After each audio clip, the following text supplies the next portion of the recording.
पढ़ लिया था। आज हम पढ़ेंगे ट्यूबरकुलोसिस, जैसे हम जो है वो टीबी भी कहते हैं।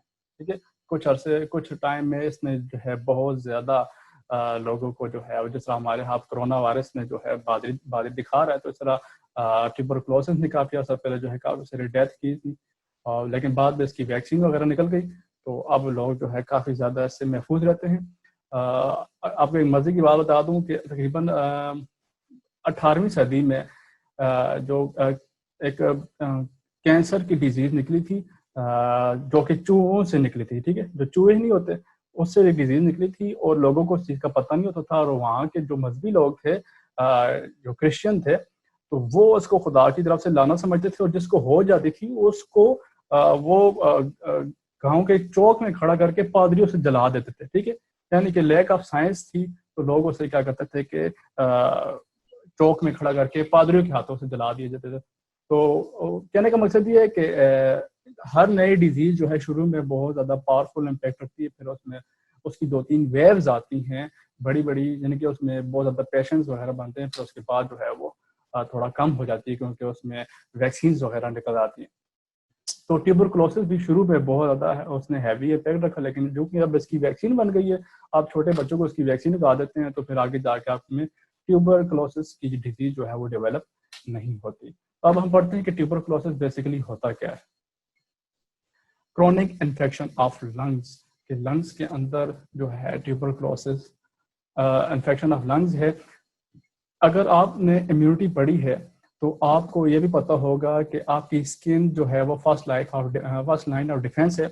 कोई भी पैथोजन है वो आपकी बॉडी में आता है। ठीक है, कोई भी पैथोजन जब आपकी बॉडी में आता है तो आपका इम्यून सिस्टम, जो आपके फेगोसाइट्स हैं, फेगोसाइट, न्यूट्रोफिल्स, ये सारे के सारे सेल्स जितने भी हो गए जो कि फेगोसाइटोसिस का प्रोसेस करते हैं। और फेगोसाइटोसिस क्या होती है कि आपके बॉडी के सेल या कोई भी बड़ा सेल जब छोटे सेल को खाता है तो उसको फेगोसाइटोसिस कहते हैं। ठीक है, तो इसी तरह आपके जो फेगोसाइट्स हैं इम्यून सिस्टम के अंदर, वो आपके सारे के सारे, फॉर एग्जांपल जो आप सांस ले रहे होते हैं, आप देखिए आप कितने एरिया में जाते हैं जहाँ पे पोल्यूटेड एयर मौजूद हो सकती है, तो आपको जरूरी नहीं कि बीमारी मौजूद हो। उसकी वजह क्या है कि आपके जो फेगोसाइट्स होते हैं, जो आपकी नेट इम्यूनिटी है, वो उनको जो है उधर ही खत्म कर देते हैं।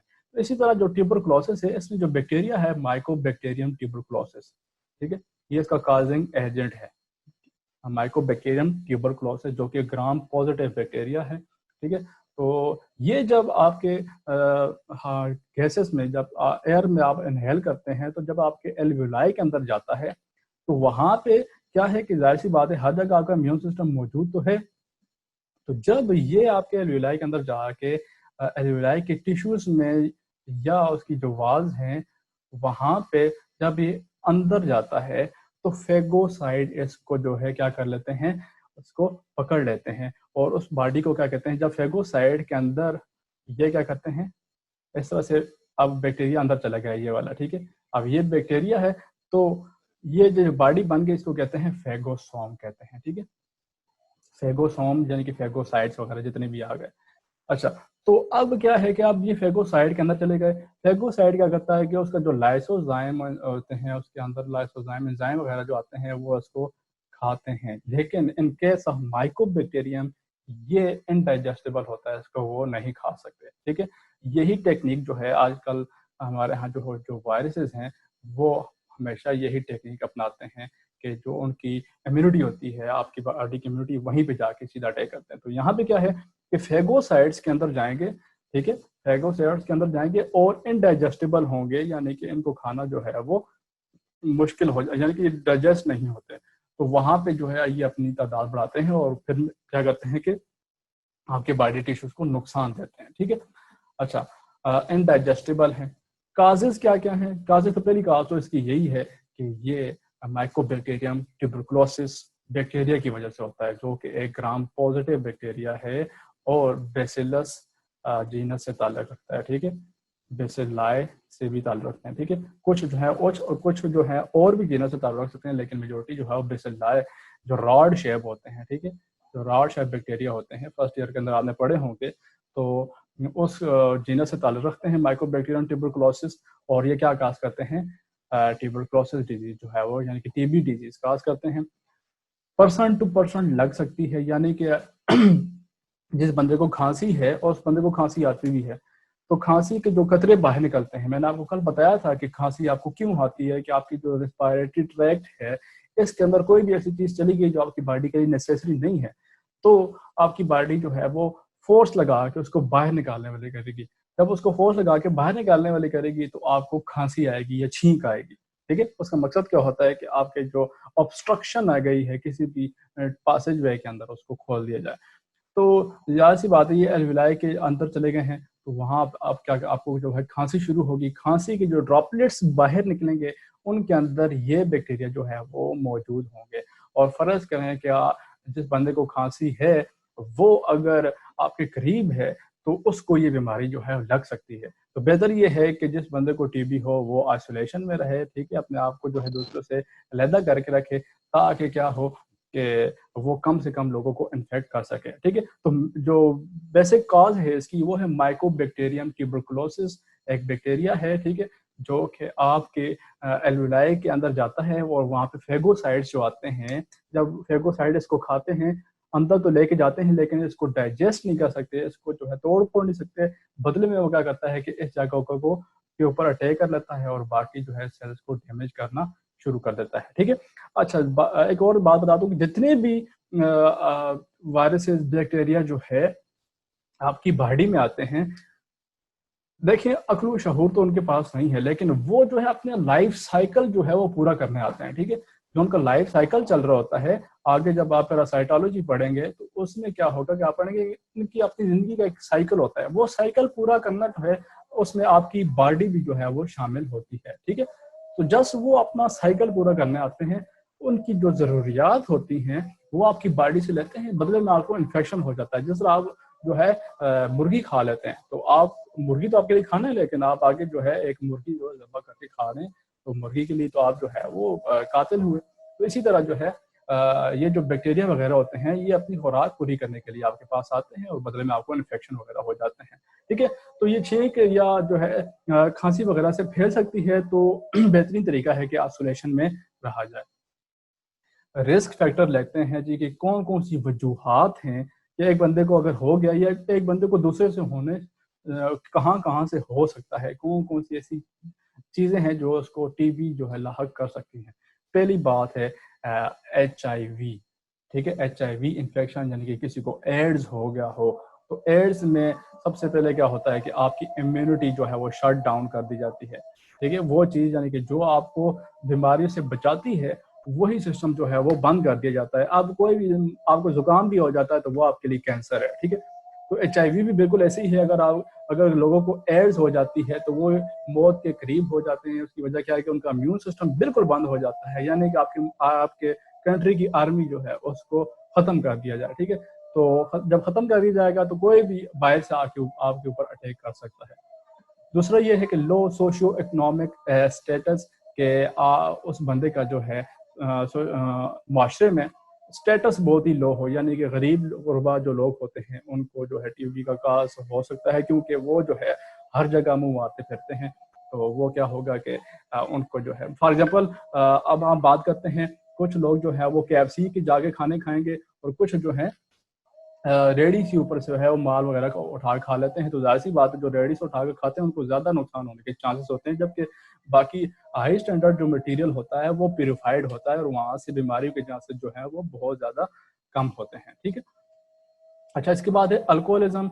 ज्यादा जो है अल्कोहल को कंज्यूम करना जो है वो आपको क्या कर सकता है, आपको टीबी का काज कर सकता है, क्योंकि इसमें जो है आपकी बॉडी का जो नर्वस सिस्टम है वो काफी ज्यादा लो हो जाता है। नर्वस सिस्टम जो है वही आपकी बॉडी को पूरी बॉडी को चला रहा होता है। अल्कोहल भी एक वजह है टीबी के होने की। होमलेसनेस, जिन लोगों जो लोग बेघर होते हैं तो वो तो आपको पता है कहीं सड़कों पे भी सो सकते हैं, कहीं भी जा सकते हैं, तो उनको भी टीबी होने के चांसेस ज्यादा हैं। क्राउडेड लिविंग कंडीशन, ऐसी जगह कोई बंदा रह रहा हो जहाँ पे बहुत ज्यादा रश होती हो, तो अगर वहां रश में किसी एक बंदे को टीबी है तो आपको भी चांसेस हैं कि आपको टीबी हो जाए। सेम वही कंडीशन है जो आपके पास कोरोना वाली चल रही है। ठीक है, माइग्रेशन के आप फर्ज करें ऐसी किसी कंट्री में चले जाएं जहाँ पे पहले से जो है जैसे बंदे के पास जा रहे हैं, जिस जगह जा रहे हैं वहाँ पे किसी बंदे को टीबी हो तो आपको भी है टीबी के चांसेस जो है वो हो सकते हैं। हेल्थ केयर वर्कर्स यानी कि वो लोग जो कि आपको बचाते हैं बीमारी वगैरह से, डॉक्टर्स वगैरह आ गए, नर्सेज वगैरह, तो ये सारे इनको भी चांसेस होते हैं कि बीमारियां डेवलप हो जाएं, क्योंकि ये आपको ठीक करने के लिए होते हैं। फॉर एग्जांपल किसी बंदे को जो है, हम कोरोना की बात करते हैं, तो किसी बंदे को अगर कोरोना है तो और वो जिस डॉक्टर के पास गया है वो 90% खतरे में है कि उसको जो है वो डिजीज हो जाए। ठीक है, तो ये वो रिस्क फैक्टर हैं, ये वो खतरात है जिनकी वजह से आप लोगों को जो है वो टीबी जो है वो हो सकती है। इसके बाद सिम्टम्स की बात करते हैं कि अलामात क्या क्या होंगी। ठीक है, फर्स्ट जो है ये एसिम्टोमेटिक होगा। ठीक है, मेजोरिटी केसेस में क्या होता है, एसिम्टोमेटिक। एसिम्टोमेटिक मीन के इसमें अलामात जो है वो आपको जाहिर नहीं होगी। ए का मतलब बेसिकली ना होता है नॉट। ठीक है, अक्सर जो लफ्ज हैं वहाँ उसके शुरू में अगर ए आ जाए, ठीक है, तो इसका मतलब होता है नॉट, यानी कि वो चीज़ मौजूद नहीं। एसिम्टोमेटिक मीन के अलामात जो है वो जाहिर नहीं होगी और बाद में जाके जो है वो बीमारी बहुत ज़्यादा पावरफुल होकर आ जाएगी। ठीक है, जिस तरह मैंने आपको बताया था जो एड्स है, ठीक है, एड्स, जब एड्स का जो वायरस है जब वो बॉडी के अंदर जाता है तो बॉडी को पता ही नहीं चलता। ठीक है, क्योंकि वो जाके सीधा इम्यून सिस्टम में घुस जाता है और तकरीबन तब तक आपकी बॉडी में रहता है एयर जब तक वो आपकी सारी के सारी इम्यून सिस्टम को ख़त्म नहीं कर देता। जब वो ख़त्म कर देता है उसके बाद आपकी बॉडी में जो सिम्टम्स हैं वो ज़ाहिर होना शुरू हो जाते हैं। जब सिम्टम्स ज़ाहिर होते हैं इसका मतलब है कि वो आपके ऊपर पूरा का पूरा हावी हो चुका होता है। ठीक है, तो जब ये एडवांस स्टेज में वापस आता है तो आपको टीबी हो चुकी होती है। ठीक है, यानी कि कोई भी बीमारी है वो आपको प्रोसेस में लगती है इस तरह से, यानी कि उस ग्राफ ऊपर जाएगा, फिर आप जब मेडिकेशन वगैरह लेंगे तो वो ख़त्म हो जाएगी। इस तरह से नहीं कि आपको अचानक जो है, अगर ये ग्राफ है तो आपको अचानक यहाँ से बीमारी लग जाएगी, इस तरह जो है वो नहीं होता। आपको बीमारी जो है वो ग्रेजुअली लगती है। तो इसका जो यहाँ से लेकर ये वाला प्रोसेस है वो अमूमन आपको पता नहीं चलता। ठीक है, वो आपको जो है वो पता नहीं चलता। जब यहाँ पे पहुंचेगी तब आपको अलामात जो है वो ज़ाहिर होना शुरू हो जाएंगी। लॉस ऑफ वेट, आपका वजन कम होना शुरू हो जाएगा। वजन क्यों कम होगा कि आपको जो है वो आपकी जो बॉडी की जो रिक्वायरमेंट्स थी, जो एनर्जी बनने वाला प्रोसेस था वो नहीं हो रहा। ठीक है, तो बदले में क्या होगा कि आपकी बॉडी खुद बहुत आपको नहीं मिलेगी, ऑक्सीजन नहीं मिलेगी, तो आपके बॉडी के अंदर जो अपना मटेरियल है वो यूज होना शुरू हो जाएगा। ठीक है, इसके बाद लॉस ऑफ एनर्जी। एनर्जी, जाहिर सी बात है, आपको ऑक्सीजन नहीं मिल रही तो एनर्जी तो बनेगी नहीं। और पुअर एपिटाइट, यानी कि आपके सारे के सारे फंक्शंस स्लो हो जाएंगे, तो आपको भूख भी लगना कम हो जाएगी। ठीक है, आपको, क्योंकि आपकी बॉडी क्या करेगी, आप देखिए आपको ऑक्सीजन पहले से नहीं मिल रही और आप और खाना डालेंगे तो खाने को हजम करने के लिए आपको ऑक्सीजन चाहिए और ऑक्सीजन तो आपको मिल ही नहीं, तो आपकी बॉडी क्या करेगी, चले कि वो भूख वाला सिस्टम ही काम कर देते हैं कि यानी इतना लेकर आए जितनी आपको ऑक्सीजन मिल रही है। फीवर, मैंने आपको पहले बताया था कि फीवर जो है अमूमन हर बीमारी में आपको होगा। प्रोडक्टिव कफ, यानी कि आपको ऐसी खांसी आएगी, यानी कि एक खांसी के बाद दूसरी तीसरी चौथी खांसी जो है आपको बार बार जो आती है वो खांसी, यानी कि प्रोडक्टिव कफ कहते हैं कि आप एक खांसी करें और उसके साथ ही 3-4 और भी आ जाए, यानी कि जो बढ़ती रहे। ठीक है, उसको प्रोडक्टिव कफ कहते हैं। और नाइट स्वेट, यानी कि रातों को पसीना आता है। ठीक है, अच्छा, इसकी जो सिम्टम्स हैं यहाँ पे बात कर रहा है कि easily confuse with other disease, कि आप कह सकते हैं कि आपको जो जी ये कोई बंदा कह सकता है कि ये जो आपके जो गले का इन्फेक्शन है, ये जी आपको जुकाम हो गया, यानी कि आप किसी और डिजीज के ऊपर आसानी से ब्लेम कर सकते हैं कि ये कोई और डिजीज है, हालांकि वो जो है आपको ट्यूबरकुलोसिस यानी कि टीबी हो रही होती है। अब यहाँ पे बात करते हैं कि जो लोग इन्फेक्टेड होते हैं, ठीक है, उनमें से सिर्फ 10% उनको डिजीज होती है टीबी की। ठीक है, उनको क्या होती है, उनमें से सिर्फ 10% को ये डिजीज होती है और उसकी वजह क्या है कि अमूमन आपका इम्यून सिस्टम इसको हो सकता है कि ख़त्म कर दे, या फिर क्या है कि जो बेसिलस जीनस के बैक्टीरिया होते हैं, ठीक है, वो काफ़ी सालों तक डोरमेंसी स्टेज में रहते हैं। ठीक है, एंडोस्पोर अगर आपने नाम सुना हो तो वो बना लेते हैं। एंडोस्पोर से क्या होगा कि अगर एंडोस्पोर की बात करें तो जो ममीफिकेशन की प्रोसेस होता था इजिप्ट के अंदर आज से तकरीबन 4000 साल पहले, तो वो क्या करते थे कि जो फिरौन होते थे उनको मम्मीज बना के दफन कर देते थे, जो ईरानी मिस्र हैं। ठीक है, तो वहां पे क्या है, जो पिरामिड क्यूब्स हैं, अच्छा तो वहाँ पे क्या है कि जब उनको निकाला गया तो उनके अंदर से उनको बैक्टीरिया मिले, एंडोस्पोर, जो कि जिंदा थे और उनकी वो जो है पिछले 4000 साल से डोरमेंट स्टेज में थे। तो ये है कि ये जो बेसिलस हैं ये आपकी बॉडी के अंदर कुछ सालों के लिए जो है डोरमेंट रह सकते हैं। जब वो मुकम्मल उनको सही कंडीशंस मिलेंगी तो वो फिर से क्या हो जाएंगे, एक्टिव हो जाएंगे और डिजीज काज करना शुरू कर देंगे। ठीक है, तो बैक्टीरिया के अंदर ये प्रोसेस होता है कि वो एंडोस्पोर की फॉर्मेशन कर लें। एंडोस्पोर जो है उसमें क्या होता है कि बैक्टीरिया जो है तकरीबन डॉर्मेंसी स्टेज में चला जाता है और उसके बाद जब उसको सूटेबल एनवायरनमेंट मिलता है तो फिर से एक्टिव हो जाता है। ठीक है, तो एंडोस्पोर के बारे में आप फर्स्ट ईयर के अंदर पढ़ सकते हैं कि एंडोस्पोर जो है कितनी ज़्यादा पावरफुल ट्रिक है सर्वाइवल के लिए। ठीक है, यानी कि अगर आपके सामने खाना वगैरह खत्म हो गया या आपके पास सब कुछ खत्म हो गया, पैसे खत्म हो गए, आप एंडोस्पोर बन जाए, आपको किसी चीज़ की ज़रूरत नहीं है। ठीक है, और जब आपको फिर से आपके हालात ठीक होंगे, यानी खुद बहुत नेचर आपके सामने हालात ठीक करेगी और आप क्या करेंगे, फिर से जो है अपनी बॉडी को रिकवर कर लेंगे। That is the same process with endospore और dormancy of bacillus and tuberculosis. आगे जी बात करते हैं ट्रीटमेंट्स की। ठीक है, कि इसकी जो इलाज है वो किस तरह किया जाता है। तो आपने सुना होगा कि एंटीबायोटिक्स दी जाती हैं, वो भी कई महीनों के लिए। मैंने सुना कि कभी 4 महीने का कोर्स होता है, कभी कोई कहते हैं 7 महीने का कोर्स होता है कि आप बार बार जो है वो मेडिसिन लेंगे, उसके बाद जो है आप ठीक हो जाएंगे। आसोनाइएसिड और एरिफैम्पिन ये जो है ड्रग्स हैं और एंटीबायोटिक्स भी हैं, काफ़ी ज़्यादा सस्ती भी हैं और बहुत ज़्यादा जो है ये सिर्फ ट्यूबरकुलोसिस में, बाकी कई ऐसी डिजीज़ हैं जिनके लिए जो है इनको यूज़ किया जाता है एज ए ड्रग, ताकि आपके ये जो डिजीज़ है उसको ख़त्म कर दिया जाए। ठीक है, अच्छा, प्रिवेंशन की बात करते हैं कि प्रिवेंशन आप कौन से इकदाम करेंगे कि आपको ये डिजीज़ ना हो। ठीक है, तो सबसे पहले है जी vaccinating infants with BCG vaccine. BCG vaccine क्या होती है? बेसिलस कैमलेट गॉरिस एक वैक्सीन का नाम है जो कि खास तौर पर टीबी के लिए बनाई गई थी। 10 मिनट रहते हैं, 10 मिनट के बाद मीटिंग ऐड हो जाएगी, तो फिर से जो है मैं आपको लिंक रिफ्रेश करके दूंगा। ठीक है, अच्छा, तो बीसीजी एक वैक्सीन है जो कि ट्यूबरकुलोसिस के लिए दी जाती है। ठीक है, और वो बच्चों को दी जाती है और उससे क्या होता है कि जब आपको वो सेम बैक्टीरिया फिर इन्फेक्ट करने के लिए आएगा तो वो आपको इन्फेक्ट नहीं कर सकेगा। ठीक है, अच्छा, आइसोलेशन यानी कि वही क्वारंटाइन में रहें, यानी कि अपने आप को अलहदा करके रखें। अगर किसी को जो है वो टीबी हो गई है तो अगर वो घर के अंदर वैसे ही घूम रहा है तो वो दूसरों को दावत दे रहा है कि उनको भी टीबी जो है वो हो जाए। हाइजेनिक कंडीशन के अपने माहौल को साफ सुथरा रखें। ठीक है, गंदगी वगैरह ना होने दें कि आप जो है बीमारी को दावत दें।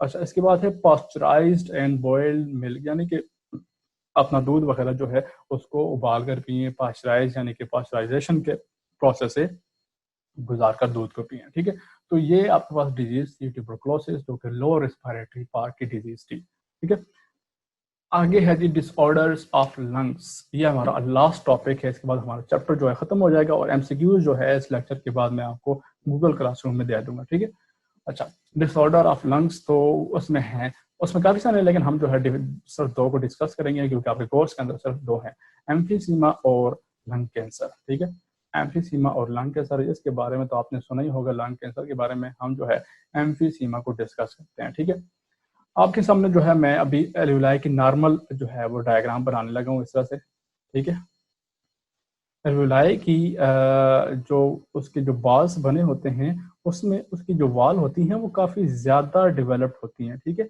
जैसा से काफ़ी ज़्यादा डेवलप होती हैं और उसका फंक्शन क्या है कि लार्जर सरफेस एरिया मिलेगा। ठीक है, लार्जर सरफेस एरिया मिलेगा और गैसेस जो हैं वो कुछ टाइम के लिए यहाँ पर रहेंगी और एब्जॉर्प्शन का प्रोसेस होगा। जब एम्फीसीमा हो जाती है, ठीक है, एम्फीसीमा हो जाती है तो इसमें आपकी एल्यूलाई क्या है, ये जो वाल्स हैं ये वाली, ये टूट जाती हैं और एल्यूलाई जो है वो इस तरह से हो जाते हैं। ठीक है, उनके दरमियानी जो लाइंस थी वो अब खत्म हो गई। अब देखें सरफेस एरिया भी कम हो गया है और बदले में क्या होगा, यहाँ पे फ्लूइड जो है वो भी आना शुरू कर देगा। ठीक है, वो जो फ्लूइड है वो यहाँ पे आना शुरू हो जाएगा। वो क्यों हो जाए, अच्छा चलो उसके बाद, अच्छा यहाँ पे मरियम इब्बी ने क्वेश्चन किया है कि migration as a risk factor है। ये मैं फिर से एक्सप्लेन कर देता हूँ कि आप किसी एक कंट्री से किसी दूसरी कंट्री में जाते हैं और वहाँ पे आप किसी ऐसे एरिया में जाते हैं जहाँ पे किसी बंदे को टीबी वगैरह हो और उसे नाम पता हो कि उसे टीबी है, तो वहाँ से आपको जो है टीबी हो सकती है।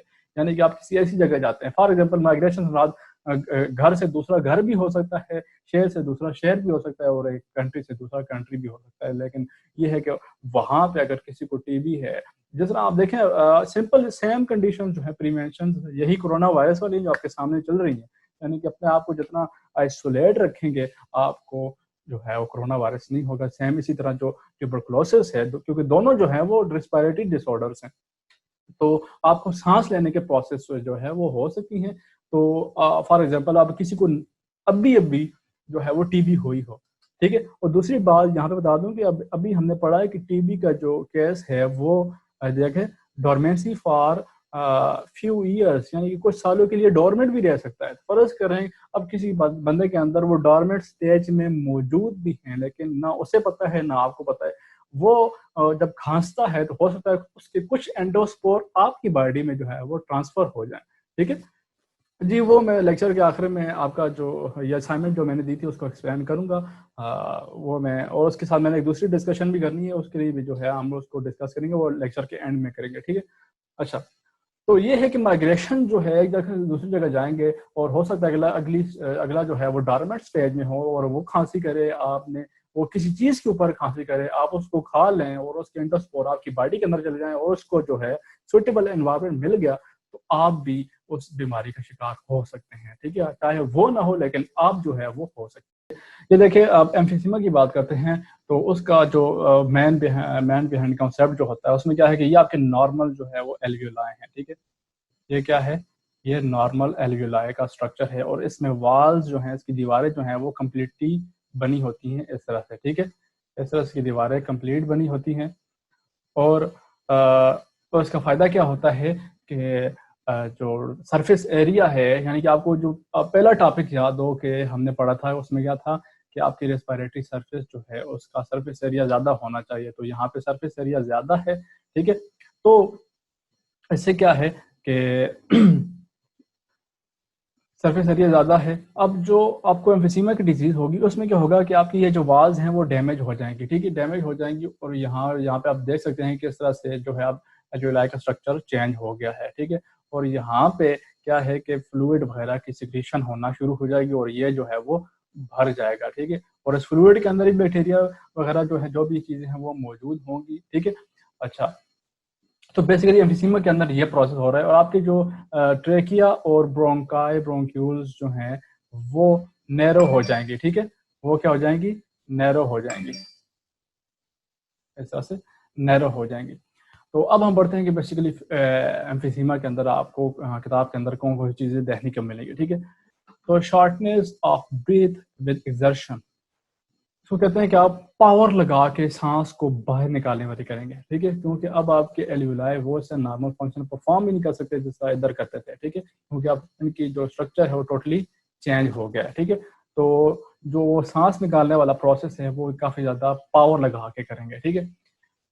ब्रीथलेसनेस के आपकी सांस जो है उसकी अमाउंट, यानी कि उसका जो डेप्थ थी, उसकी जो गहराई थी वो भी कम हो जाएगी, ड्यूरेशन भी कम हो जाएगा सांस लेने का, ठीक है। सांस लेने का ड्यूरेशन जो है वो भी कम हो जाएगा, और हो सकता है कि आप जितना फॉर एग्जांपल 1 मिनट के अंदर नॉर्मल सिचुएशन में सांस लेते हो 15 से 20 नॉर्मल सांस है, तो हो सकता है अब आप जो है छोटे सांस लें, और हो सकता है कम भी सांसें लें, यानी कि छोटे सांसें आप लें 20 से 30, लेकिन वो 15 से 20 के बराबर जो है वो ना होंगे, ठीक है। खांसी आपको आना शुरू हो जाएगी, क्योंकि जो गैसें अंदर जाएंगी, ठीक है, जो गैसेस अंदर जाएंगी वो सही तरीके से एब्जॉर्ब नहीं होगी, और कहीं और हो सकता है यहाँ पे फंस वगैरह भी जाए, ठीक है, इस तरह की भी हो सकती हैं। जब गैसेस आपके एल्वियोलाई के अंदर फंस जाती हैं तो आपको उसके बदले में खांसी आती है। फैटीग यानी कि थकावट हो जाएगी, थकावट आपको, अच्छा यहाँ पे एक दूसरी बात बता दूं कि कोई मुझे अभी ये आंसर अभी बता सकता है कि जब आप थक जाते हैं रात को अमूमन तो आपको जमाई क्यों आती है? किसी को इस चीज का आंसर पता है कि जब आप रात को थक जाते हैं या काम करते करते थक जाते हैं तो आपको जो है वो जमाई आती है और आप इतना बड़ा मुंह खोल के जो है सारी हवा अंदर ले जाते हैं? इसके पीछे लॉजिक क्या है? किसी को आइडिया है इसके पीछे? Anyone who knows the answer? Sir ji oxygen ज्यादा चाहिए होती है ना, तो इस तरह फिर ज्यादा ऑक्सीजन ले सकते हैं। हाँ जी, ये करेक्ट आंसर है जी सलार की तरफ से कि जब आप काम कर रहे होते हैं तो आपकी बॉडी जो है वो मायोग्लोबिन वाली ऑक्सीजन की यूज कर लेती है। अब आपकी बॉडी में ऑक्सीजन कम पड़ गई है, तब आपका नर्वस सिस्टम जो है वो मैसेज भेजता है, यानी कि ब्रीथिंग सेंटर्स जो हैं वो मैसेज भेजते हैं कि आप जो है ज्यादा ऑक्सीजन लें। तो आप क्या करते हैं कि आप बड़ा सारा मुंह खोलते हैं और सारे की सारी ऑक्सीजन साथ लेके जाते हैं, और कुछ टाइम के लिए वो काम करती है। जब आप सो जाते हैं तो सोने के बाद आपके आधे सिस्टम डाउन हो जाते हैं, काम करना छोड़ देते हैं, यानी कि आपको गैस्ट्रो इंटेस्टाइनल ट्रैक वो भी मूवमेंट छोड़ जाती है। तो बदले में क्या है कि आपके जो फंक्शंस हैं वो स्लो कम हो जाते हैं, तो ऑक्सीजन की जरूरत कम पड़ जाती है। और जब आप सोते हैं तो ये समझ लें कि अपने आप को चार्जिंग के ऊपर लगा लेते हैं, यानी कि ऑक्सीजन की कमी जो है वो पूरी हो जाती है। तो फैटिग होगी, यानी कि ऑक्सीजन पूरी नहीं मिलेगी। ठीक है। साइनोसिस क्या है कि जब आपको नहीं मिलेगी तो आपकी जिल्द की ऊपर, अपना माइक बंद कर लें, किसने ऑन किया हुआ है? अच्छा, तो जब आपको ऑक्सीजन नहीं मिलती तो आपकी बॉडी का कलर जो है वो ब्लूइश होना शुरू हो जाता है। ठीक है। अब ये जो है हमारे असाइनमेंट का हिस्सा भी था, जो मैंने आपसे कल क्वेश्चन किया था कि आपकी बॉडी का कलर जो है वो ब्लू होना शुरू हो जाएगा। हालांकि ऑक्सीजन आपको नहीं मिलती, तो इसका मतलब ये नहीं कि आपके जो ब्लड है उसका कलर जो है ब्लू हो जाता है। इस तरह हरगिज नहीं है। इसकी लॉजिक क्या है वो एंड ऑफ द लेक्चर जो है हम इस चीज को डिस्कस करेंगे। ठीक है। आप लोगों ने मुझे याद कराना। लेकिन ये साइनोसिस क्या होता है कि ब्लूइश कलर जो है आपकी स्किन का हो जाएगा ऑक्सीजन की कमी की वजह से। अच्छा, एल्विलाई के अंदर होता है क्या है कि एम्फीसीमा के अंदर क्या होता है कि एल्विलाई जो है वो डैमेज हो जाती है। मैंने आपको शुरू में बता दिया। Bronchi are damage and narrowed. जो आपकी ब्रोंकाई हैं वो क्या हो जाएंगी? तंग हो जाएंगी। जो आपके एयर पासेज हैं वो तंग हो जाएंगे। सांस का आना जाना जो है वो मुश्किल हो जाएगा। इसलिए आप जो है वो पावर लगा के क्या करेंगे? सांस लेंगे। ठीक है। Airways of lungs are elastic. ये नॉर्मल कंडीशन की बात कर रहा है। ठीक है। कि आपके जो सांस लेने वाले सिस्टम्स हैं वो क्या है? इलास्टिक है, यानी कि वो इलास्टिक हैं, उनमें जो है लचक वगैरह होती है, यानी कि फूलते वगैरह हैं। ये नॉर्मल कंडीशन की बात कर रहे हैं। लेकिन एम्फीसीमा के अंदर क्या होगा, और ये अमूमन होती किसकी वजह से है? इरिटेट केमिकल्स वगैरह आ गए। ठीक है। यानी कि गाड़ियों के धुएं वगैरह हो गए, सिगरेट स्मोक हो गया, इंडस्ट्रियल स्मोक हो गया। तो ये सारी की सारी चीजें जो हैं जो आपके लिए नहीं चाहिए। ठीक है। तो वो जब आपकी बॉडी के अंदर जाएंगी तो वो आपको ज्यादा नुकसान देंगी, और आपकी इलास्टिक जो है, जो आपके जो आपका रेस्पिरेटरी ट्रैक्ट है, इसकी इलास्टिक जो है उसको खत्म कर देंगे। ठीक है। इसकी इलास्टिसिटी जो है वो खत्म हो जाएगी। अब क्या हो जाएगा? ट्रांसपोर्ट ऑफ ऑक्सीजन जो है वो मुश्किल हो जाएगी। ठीक है। ट्रांसपोर्ट ऑफ ऑक्सीजन जो है वो मुश्किल हो जाएगी। इसका अगर आप कंपैरिजन करें तो डाइजेस्टिव ट्रैक के अंदर जो पेरिस्टालसिस मूवमेंट होती है, अगर उसको निकाल दिया जाए तो आपका जो आप जो लुकमा लेते हैं वो मैदे के तक जाना जो है वो मुश्किल हो जाएगा। ठीक है। क्योंकि वो पेरिस्टालसिस मूवमेंट उसको पकड़ के मैदे के अंदर लेके जाती है। इसी तरह जो है जो आपका इलास्टिसिटी है इसकी लंग्स की, वो भी हवा को साथ अंदर लेके जाती है, तो अब वो जो है मुश्किल हो जाएगी। ठीक है। अच्छा, क्यों होती है जी cigarette smoking? Long term exposure to industrial pollutants और डस्ट। इन चीजों की वजह से आपको जो है वो एम्फीसीमा हो जाएगी। ठीक है। अब यहाँ पे देखें, यहाँ पे दूसरी बात करते हैं कि आपने जो है, यानी कि आप इंसानों ने काफी ज्यादा तरक्की की, टेक्नोलॉजी में काफी ज्यादा आगे गए, लेकिन ये चीजें हमें रास नहीं आती। ठीक है। जो भी चीजें हम बनाते हैं, चाहे हम आला से आला प्रोडक्ट बना लें, आला से आला इंडस्ट्री बना लें, जो चीज भी हम बनाएं वो हमारे लिए फिट नहीं बैठती, क्योंकि ये हमारा ओरिजिनल हैबिटेट नहीं है। ठीक है। हमारा ओरिजिनल हैबिटेट जो है वो जंगल वगैरह हैं, गार वगैरह हैं, जहाँ पे हम जो है शुरू में रहते थे। तो अब क्या है, हमने नई टेक्नोलॉजीज बनाई जिसके लिए हमारे जीन्स, हमारी बॉडी जो है वो तैयार नहीं है। ठीक है। अच्छा, इनसे बचने के लिए आप अपनी फिर से कोई नई टेक्नोलॉजी बना लेते हैं। फॉर एग्जाम्पल आप मेडिसिन बना लेते हैं, वैक्सीन बना लेते हैं, और आप खुद तो बच जाते हैं, लेकिन इसके साथ जो बाकी जानवर हैं वो इस चीज़ का शिकार हो जाते हैं। फॉर एग्जाम्पल इंडस्ट्रियल प्लूटेंट्स हो गए, इन चीज़ों से बाकी जानवर जो हैं वो ख़त्म हो जाते हैं।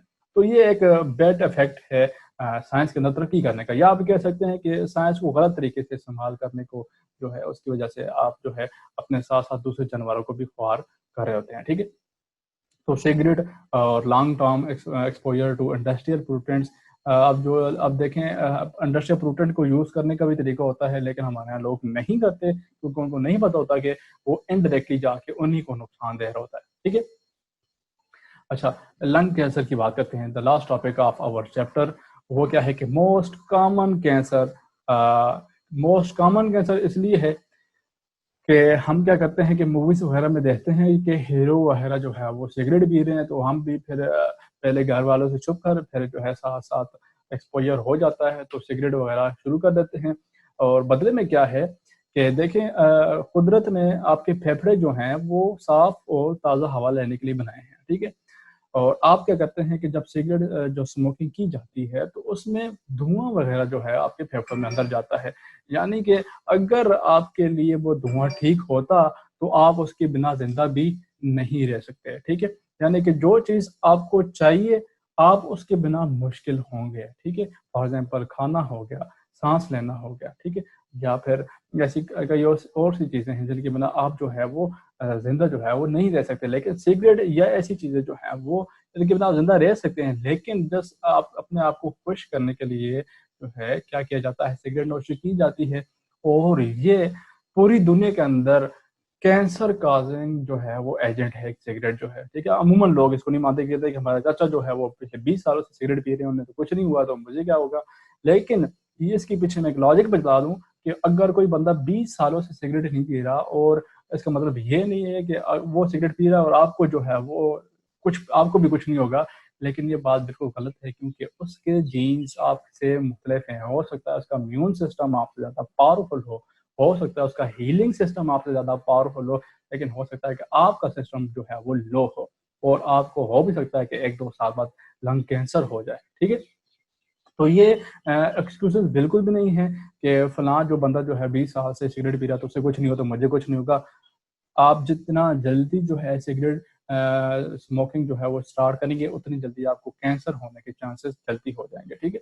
तो सिगरेट, अल्कोहल वगैरह कभी भी आपको फायदा नहीं देते। अगर आपको फायदा देते तो आपकी जो नेसेसरी एलिमेंट्स थे उनके अंदर ये शामिल होते हैं, ठीक है। जिस तरह पानी है, तो पानी के बिना आप जिंदा तो नहीं रह सकते, लेकिन ये चीजें जो है इनके बिना आपका गुजारा हो सकता है, इट मीन्स आपके लिए नेसेसरी नहीं है, ठीक है।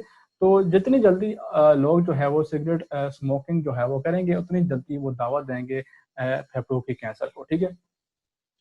अच्छा, और क्या क्या जो है वो वजूहात हो सकते हैं कि पोल्यूशन, रेडिएशन और एब्रेस्टॉस जो है, यानी कि ये जो चिमनीज वगैरह के जो धुएं वगैरह केमिकल्स निकलते हैं, ये भी फेफड़ों की वजह बन सकते हैं। अच्छा, यहाँ पे एक दूसरी बात बता दूं, पैसिव स्मोकिंग आपने नाम सुना होगा। पैसिव स्मोकिंग क्या कहते हैं कि एक बंदा जो है वो सिंपली सिगरेट पी रहा होता है, तो उसके साथ जो बंदा है जो सिगरेट नहीं पीता उसको उसका ज्यादा नुकसान हो रहा है, क्योंकि जो बंदा सिगरेट खुद पी रहा है वो उसको फिल्टर करके पी रहा होता है, वो अंदर एक फिल्टर लगा होता है। लेकिन जो साथ में बंदा बैठा है वो डायरेक्ट स्मोक को इनहेल कर रहा होता है, ठीक है। तो उस बंदे को, यानी कि पैसिव स्मोकर जैसे कहते हैं, उसको उससे ज्यादा, यानी कि ओरिजिनल स्मोकर से ज्यादा चांसेस हैं कि वो जल्दी लंग कैंसर को डेवलप कर ले, ठीक है। और हो सकता है उससे मर भी जाए। अक्सर ये होता है कि लोग जो है वो स्मोकर की कम्युनिटीज को ज्वाइन ही नहीं करते क्योंकि उनको उससे एलर्जी हो जाती है, ठीक है। हमारे घर में भी यही सेम प्रोसेस चल रहा है। तो ये है कि लोगों को एलर्जी हो जाती है। एलर्जी जो है, एलर्जिक रिएक्शन बहुत ज्यादा खतरनाक हो जाते हैं, यानी कि आपका सांस लेना जो है वो भी मुश्किल हो जाता है, ठीक है। तो पैसे स्मोकर के लिए या पैसे स्मोकिंग से बचने के लिए हुकूमत ने क्या किया है कि गवर्नमेंट इदारों से कहा गया है कि या ये जो स्पेसिफिक पोर्शन है, जो लोग सिगरेट पीते हैं वो काइंडली साइड पर जाकर पिए, ताकि नॉर्मल लोगों को नुकसान जो है वो ना दे, ठीक है। सिम्टम्स की बात करते हैं, अलामात क्या क्या होंगी, ठीक है। तो अलामात में देखते हैं कि रेगुलरली प्रेजेंट कफ होगी, ठीक है। रेगुलरली प्रेजेंट से मुराद क्या है कि आपको खांसी आएगी, अगर आप सिगरेट पीते हैं तो, ठीक है। खांसी आएगी, आप कहेंगे ठीक है ये तो नॉर्मल प्रोसेस है, खांसी आ रही है। लेकिन ये होती क्या है कि आपको बार बार, यानी कि दिन ब दिन ये खांसी आती रहेगी। आप परेशान हो जाएंगे ये खांसी जा क्यों नहीं रही। इसलिए मैंने इसका नाम जो दिया है वो रेगुलरली प्रेजेंट स्टूडेंट जैसा होता है, यानी कि हर बार वो स्टूडेंट आ जाता है, इस तरह हर बार आपको वो खांसी लाजमी आएगी और दिन ब दिन क्या होती जाएगी, खराब से शिद्दत अख्तियार करती जाएगी, गेटिंग वर्स एवरी डे, ठीक है। तो हर दिन ब दिन जो है वो खराब होती जाएगी। कॉन्स्टेंट चेस्ट पेन, यानी खांसी इतनी होगी कि आपके सीने के अंदर जो है वो दर्द होना शुरू हो जाएगा। दर्द की वजह क्या होती है, मैंने आपको बताया था कि ताकि आपका जो नर्वस सिस्टम है उस जगह को डिटेक्ट करे और उसके बाद क्या है कि वहां पे हीलिंग प्रोसेस स्टार्ट कर सके। तो मतलब आपको वहां पे दर्द हो रहा है, ठीक है। वहां पे दर्द हो रहा है, इसका मतलब क्या है कि वहां पे कुछ ऐसी चीज गई है जो आपकी बॉडी के लिए रुका जो है जरूरत नहीं थी और उसको नुकसान पहुंचा रही है। ठीक है। सिगरेट का दूसरा तरीका कुछ जो लोग कहते हैं, एब्रेस्टॉस जो है आपके पास जो चिमनीज होती हैं, ठीक है, चिमनीज, एब्रेस्टॉस जो चिमनीज वगैरह होती हैं उसके ऊपर एक गाज लगी होती है, या जो आपके इंडस्ट्रियल जो चिमनीज होती हैं अगर आपने देखा हो तो उसके ऊपर गाज लगी होती है। गाड़ियों के जो सलेंसर वगैरह होते हैं वहां पे ये जाली लगी होती है, उसके साथ केमिकल्स लगे होते हैं। अगर वो केमिकल्स आपके एनवायरनमेंट के अंदर मौजूद हैं तब क्या है कि आपको जो है क्या हो सकता है, ये लंग कैंसर जो है। वो एस्बेस्टॉस लगाने का मकसद क्या होता है कि वो धुआं वगैरह निकल रहा है उसमें से आपको जो है वो बचा सकें। ठीक है, यानी कि वो जो खराब निकल रहा है धुआं वगैरह उससे आपको जो है वो बचा सके। लंग कैंसर का मतलब यह है कि लंग्स जो है आपके फेफड़े वो सही फंक्शन जो है परफॉर्म नहीं करेंगे। ठीक है, लंग्स जो है वो अपना फंक्शन सही तरीके से परफॉर्म, बाद में ऐसा हो जाए कि वो परफॉर्मिंग करने से रह ही जाएंगे, यानी कभी भी अपना फंक्शन जो है वो परफॉर्म नहीं करेंगे। ठीक है, वो अपना फंक्शन परफॉर्म करने से रह जाएंगे, यानी कि यही सिंपली बात है कि उनका जो नॉर्मल फंक्शन है वो कभी परफॉर्म करने के काबिल नहीं रहेंगे। सही है। और एब्रेस्टॉस की बात कर रहे थे कि वो जो केमिकल्स होते हैं और अमूमन इनका नंबर जो है वो 6 होते हैं। एब्रेस्टॉस मिनरल्स जो हैं वो कितने होते हैं, 6 होते हैं। ठीक है, क्रिस्टल लाइक मटेरियल्स होते हैं जो आपको जो है इंडस्ट्रियल एलिमेंट्स वहां पे आपको ये मिलते हैं। ठीक है, सिलिकेट मिनरल्स कहते हैं इसको, और ये आपके लिए जो है काफी ज्यादा नुकसानदेह होते हैं। जो एब्रेस्टॉस एक्सपोजर की बात कर रहे थे, ये सिलिकेट मिनरल्स होते हैं और इनकी तादाद अमूमन कितनी होती है, 6 होती है, और ये आपकी बॉडी के लिए काफी ज्यादा नुकसानदेह होते हैं। लंग कैंसर वाला सर दोबारा समझा देंगे, नहीं समझ आया। मैंने कहा है कि लंग कैंसर जो है अगर आप जस्ट उसे एक लाइन के अंदर डिफाइन करेंगे तो आप कहेंगे कि every function of the lung is abnormal, यानी कि वो उसका जो हर एक जो फंक्शन है लंग्स का वो खत्म हो जाता है, लंग्स आपके जो है काम करना छोड़ जाते हैं। इसको लंग कैंसर कहते हैं। यानी कि आपकी एल्विलाई जो है, जो मेन पार्ट है आपके लंग्स का, वो क्या है कि वो आपको क्या करेंगे एबनॉर्मल हो जाएंगे, सही तरीके से फंक्शन जो है परफॉर्म नहीं करेंगे। ठीक है, यानी कि एल्विलाई जो है टोटली डैमेज हो जाएंगे, और अगर आप इसको ठीक नहीं करेंगे तो हो सकता है कि आपको आपके लंग्स जो हैं, आपके फेफड़े वो निकालने पड़ जाएं। अगर आप नहीं निकालेंगे आपकी डेथ हो जाएगी। अच्छा, तो लंग्स कैंसर की बात कर रहे थे कि आपके जो फेफड़े हैं वो काम करना बिल्कुल छोड़ जाएंगे, यहाँ तक कि आपको जो है डेथ जो है इसकी प्रोसेस से हो सकती है, या फिर जो है आपको क्या करना पड़ेगा, कीमोथेरेपी या सर्जरी से अपने जो फेफड़े हैं वो चेंज करवाने पड़ेंगे, या फिर जो है उनको उनके अंदर से मटेरियल को जो है उसको ठीक करवाना पड़ेगा। ठीक है। अच्छा, जो एस्बेस्टॉस की बात कर रहे थे, ये सिलिकेट मिनरल्स होते हैं क्रिस्टल और फाइबर लाइक, और जब ये आपके फेफड़ों के अंदर जाते हैं तो फाइब्रल मटेरियल जो मौजूद है आपके फेफड़ों में उसको डैमेज कर देते हैं। ठीक है, ये सिलिकेट मिनरल्स होते हैं और अमूमन इनका नंबर 6 होता है, और जब ये आपके लंग्स के अंदर जाते हैं तो आपके फाइब्रल टिश्यू जो हैं उनको डैमेज करते हैं। तो हम सिम्टम्स की बात कर रहे थे लंग कैंसर के अंदर के कफिंग ब्लड। अब आपको जो खांसी आएगी इसके बाद उसके अंदर जो है वो खून आना शुरू हो जाएगा। खून आने से मुराद क्या है कि अब जो है जो केस है वो काफी ज्यादा सीरियस हो गया। ठीक है, तो आपको खांसी वगैरह जो है वो आना शुरू हो जाएगी, और खांसी में जो है क्या होगा, यानी कि पहले तो आपको जस्ट खांसी आएगी, उसके बाद करते करते उसमें क्या आ जाएगा, खून आना भी शुरू हो जाएगा। ठीक है, और सांस का दौरानिया जो है वो भी कम हो जाएगा। इसके बाद आपको बार बार नमूनिया और ब्रोंकाइटिस एक डिजीज है जिसमें ब्रोंकाई आपकी जो है वो डैमेज हो जाती है, और इसके अंदर भी ब्रोंकाई जो है आपकी वो नैरो हो जाती हैं और इलास्टिक जो है उनकी खत्म हो जाती है, तो आपको बार बार जो है नमूनिया होना शुरू हो जाएगा। ठीक है, नेक और फेस आपके जो है उसके अंदर वो फूलना शुरू कर देंगे, वो फूल जाएंगे। ठीक है, और साथ में आपका जो आपकी जो वेट है, और दूसरा आपका जो वेट और भूख वो खत्म हो जाएगी। ठीक है, और लास्ट में जो वो आ गया फैटीग सम्राट, थकावट। और थकावट क्यों होती है, ये मैंने आपको पहले बताया था कि आप जो जब ऑक्सीजन का मिलती है तो बदले में आप थक जाते हैं, तो आपको फैटीग लाजमी होगी। आपका वेट लॉस जो है वो होना शुरू हो जाएगा, क्योंकि अब जो है आपकी बॉडी उसको कंट्रोल नहीं कर सकती, इतने ज़्यादा वेट को आप कंट्रोल नहीं करेगी, बदले में उसका डीनेचुरेशन का प्रोसेस जो है वो शुरू हो जाता है। ठीक है, लंग कैंसर के बाद अब उसके जो इफेक्ट्स हैं वो देखते हैं कि इफेक्ट्स आपकी बॉडी के अंदर क्या क्या होते हैं। ठीक है, irritation of trachea and larynx, यानी कि आपके लेरिंग्स और जो ट्रेकिया है उसके अंदर इरिटेशन, आपको चुभन सी महसूस होगी, यानी कि वो जो है आपको इरिटेट करेंगे एक किस्म का। ठीक है, रिड्यूस लंग फंक्शन के, अब फेफड़े जो है अपना फंक्शन परफॉर्म नहीं करेंगे या फिर बहुत ज़्यादा कम करेंगे। ब्रीथलेसनेस, आपकी सांसें जो है वो वही, उसका ड्यूरेशन और उनकी तादाद जो है वो कम होना शुरू हो जाएगी। इसके बाद क्या है, impairment of lungs clearing system. जो क्लियरिंग सिस्टम से मुराद क्या होता है कि वही फाइगोसाइटोसिस वाली बात है कि आपके फॉर एग्जांपल कोई ऐसे केमिकल जो आपके एल्विलाई के अंदर चले भी गए हैं, फॉर एग्जांपल कोई बैक्टीरिया वगैरह चले गए हैं, तो अब वो आपके बॉडी के अंदर जब गए तो फेगोसाइटोसिस, वो फेगोसाइट्स आए और उन्होंने उस सेल को खा लिया, उस मटेरियल को खा लिया। ठीक है, अच्छा, उस मटेरियल को खा लिया जब, तो उसको क्लियर भी कर दिया। लेकिन जब आपको कैंसर हो जाती है तो वो जो इम्यून सिस्टम था, वो जो क्लियरेंस सिस्टम था, वो भी खराब हो जाएगा। बदले में वो जो भी मटेरियल बाहर से आएगा वो डिपॉजिट होना शुरू हो जाएगा आपके फेफड़ों के अंदर।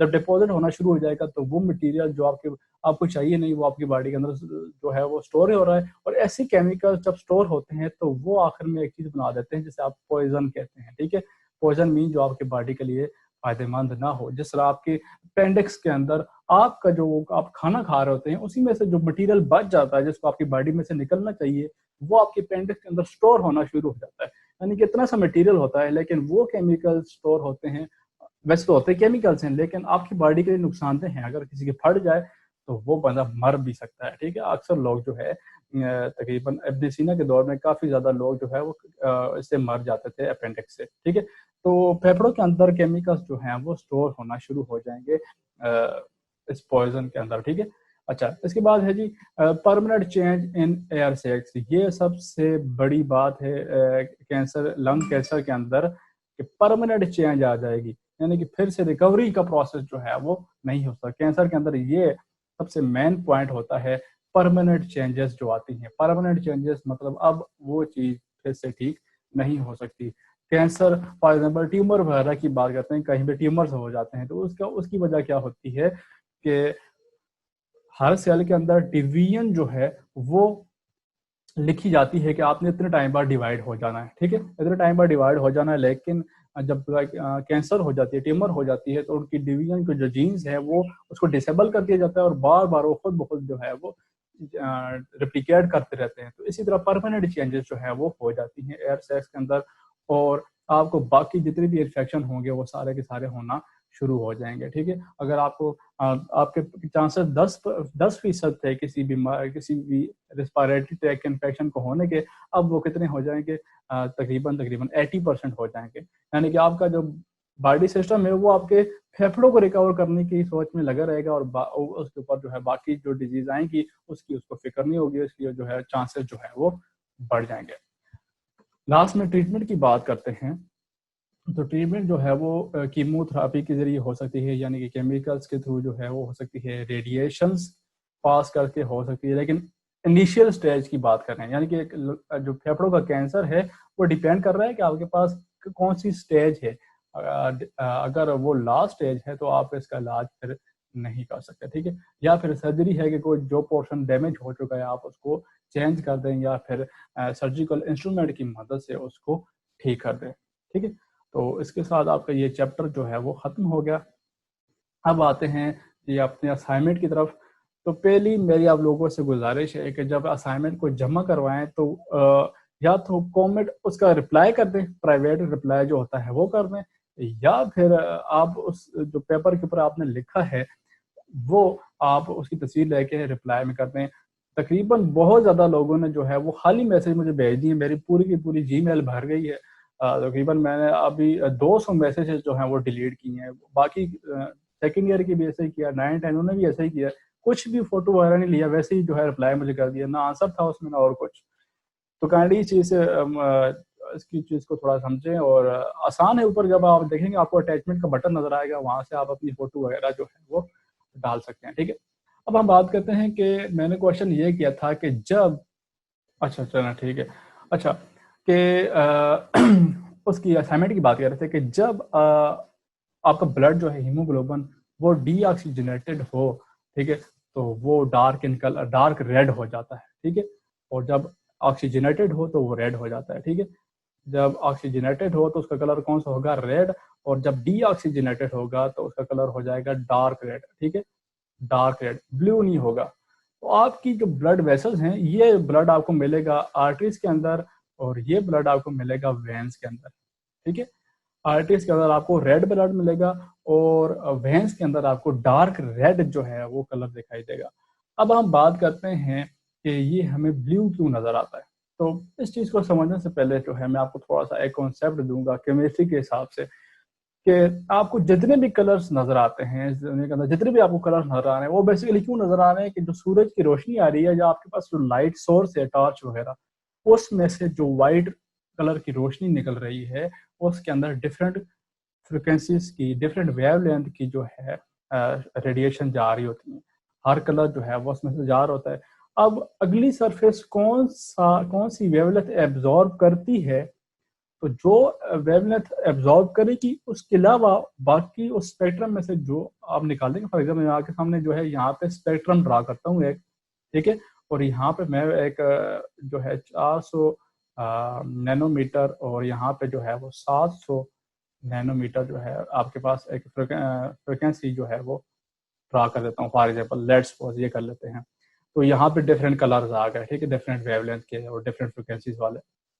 तो एक बॉडी अगर ये रीजन का, इस रीजन की वेवलेंथ एब्जॉर्ब करती है तो आपको ये कलर नजर नहीं आएगा, बाकी ये वाले कलर जो हैं वो नजर आएंगे, ठीक है। तो जितनी भी बॉडीज आपको, चाहे वो लिविंग है नॉन लिविंग है, आपको जो भी चीज नजर आ रही है इसका मतलब है कि वो कुछ ना कुछ लाइट जो है एब्जॉर्ब कर रही है। जो वाइट ऑब्जेक्ट्स होते हैं बिल्कुल वाइट, वो सारे के सारे रिफ्लेक्ट कर रहे होते हैं। और जो ब्लैक होते हैं, ठीक है, जो ब्लैक पोर्शन होते हैं वो सारे के सारे एब्जॉर्ब कर रहे होते हैं। तब ये ब्लैक बॉडी जो है वो आपको काली इसलिए नजर आती है कि सारी की सारी रोशनी जज़ब कर लेती है। जो व्हाइट होती है वो सारी की सारी रिफ्लेक्ट कर लेती है, तभी आपको जो है सफेद कपड़ों में ज्यादा गर्मी नहीं लगती, जबकि जितने डार्क कलर के कपड़े पहनेंगे आपको ज्यादा गर्मी लगेगी, क्योंकि वो ज्यादा एनर्जी, ज्यादा जो है रोशनी जज़ब कर रही है, ज्यादा आपको गर्मी जो है वो लगेगी। अच्छा, तो अब ये आपकी जो है वो एपिडर्मिस आ गई और नीचे फर्ज करें यहाँ पे जो है वो वेन्स आ गए जो आपको ब्लू कलर की नजर आ रही है। अब यहाँ पे डिफरेंट काइंड ऑफ सेल्स भी मौजूद हैं, ऊपर फैटी टिश्यूज भी मौजूद हैं और बाकी न्यूरॉन्स वगैरह भी ऊपर नीचे से जा रहे हैं। तो जो रोशनी वहां पे आपकी बॉडी के ऊपर टकरा रही है, कुछ मटेरियल जो है, कुछ वेवलेंथ वो ऊपर वाले सेल्स और फैटी टिश्यूज और बाकी सेल्स जितने भी वो हैं वो आपको क्या करेगी कि एब्जॉर्ब करेगी, ठीक है। तो बाकी ऊपर वाले एब्जॉर्ब कर लेंगे और आपको जस्ट जो है वो ब्लू फ्रिक्वेंसी जो है वो आपको नजर आएगी, ठीक है। यानी कि लाइट वेवलेंथ के हिसाब से आपको ये नजर आएगी। बाकी कलरेशन ऑफ ब्लड जो है वो चेंज नहीं होता, यानी कि वो ब्लू नहीं होता। आपको लाइट फ्रिक्वेंसी जो वो एब्जॉर्ब नहीं करते वो आपको जो है वो नजर आएगी, ठीक है।